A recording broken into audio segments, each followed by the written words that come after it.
Government ಬಸ್ಸಲ್ಲಿ ಬಂದದ್ದು, ಕೆಂಪು ಬಸ್ಸಲ್ಲಿ.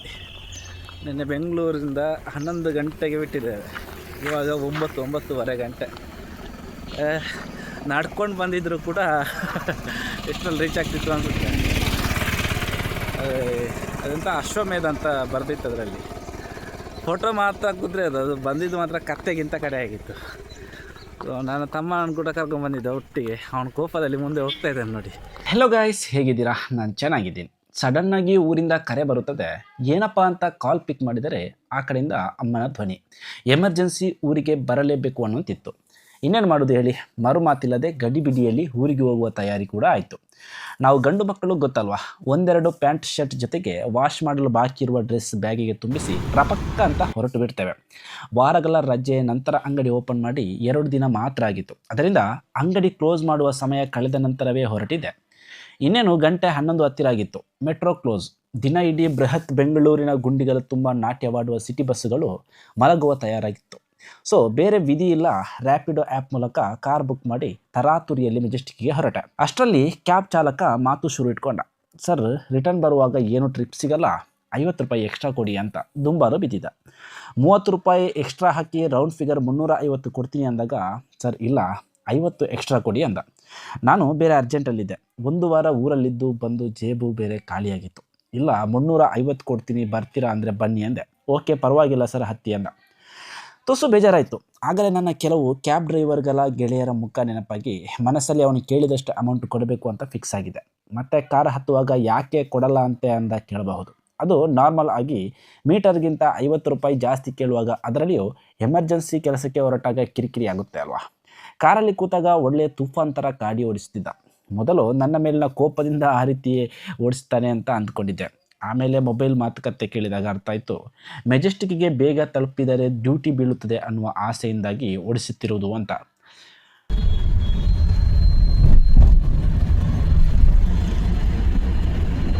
ರೆಡ್ ಕಲರ್ ಮೋಟ್ರೆ ಜಾಸ್ತಿ ಸೌಂಡ್ ಬರೋದು, ಬ್ಲಾಕ್ ಕಲರ್ 2,000 ರೂಪಾಯಿ, ಆರನ್ನ 2,300 ರೂಪಾಯಿ.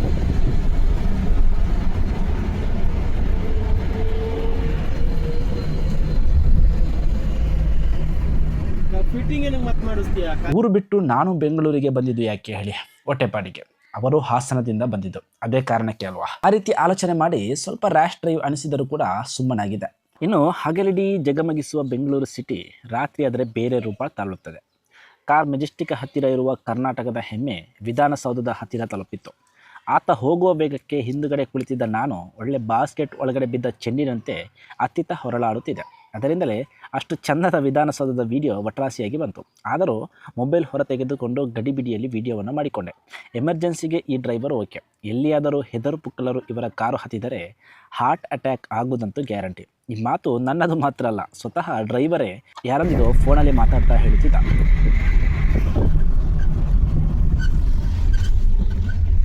ಇದ್ದೀನಿ 16 ನಿಮಿಷ ಇದೆ ಅಷ್ಟೇ, 6 ಕಿಲೋಮೀಟರ್ ಇದ್ದೀನಿ.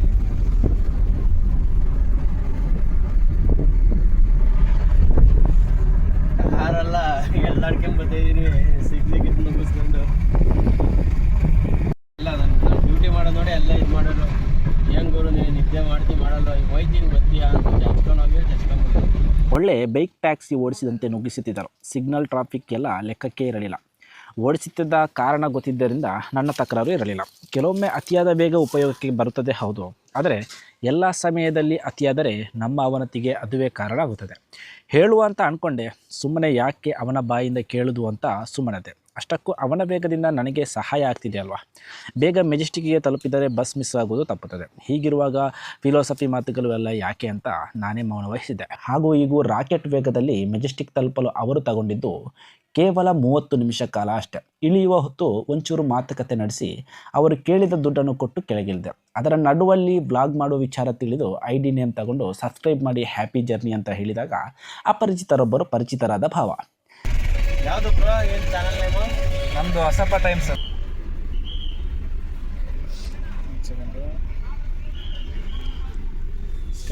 ಇನ್ಸ್ಟಾಗ್ರಾಮಾ ಯೂಟ್ಯೂಬಾ? ಯೂಟ್ಯೂಬ್. ಇನ್ಸ್ಟಾಗ್ರಾಮ್ ಇಲ್ಲ, ID ನೇಮ್ ಹೇಳಿ ನಾವು. ಹೊಸಪ್ಪ ಟೈಮ್ಸ್ ಅಂತ. ನಾನು ಮಾಡ್ತೀನಿ ಆದರೆ ಇನ್ಸ್ಟಾಗ್ರಾಮಲ್ಲಿ ಮಾತ್ರ. ನನಗಿವಾಗ 4.5 ಆಡ್ತಿದ್ದೀನಿ. ಒಂದು 10K ಆದಮೇಲೆ ಯೂಟ್ಯೂಬ್ ಸ್ಟಾರ್ಟ್ ಮಾಡ್ತೀನಿ. ನಂದು ಇವಾಗ 4.6 ಇದ್ದಾರೆ. ಇನ್ಸ್ಟಾಗ್ರಾಮ್ ಇನ್ನೂ ಸ್ಟಾರ್ಟ್ ಮಾಡಿಲ್ಲ ನಾನು. ಅಂದರೆ ನಮಗೆ ಫ್ರೀ ಸಿಗಲ್ಲ, ನೀವೇ ನೋಡಿದ್ರಲ್ಲ, ನಮಗೆ ಇದರಲ್ಲಿ ಫ್ರೀ ಸಿಗಲ್ಲ. ಈಗ ಮಾಮೂಲಿ 8 hour 10 hour ಡ್ಯೂಟಿ ಆದರೆ ಮಾಡ್ಬಿಡ್ಬೋದು.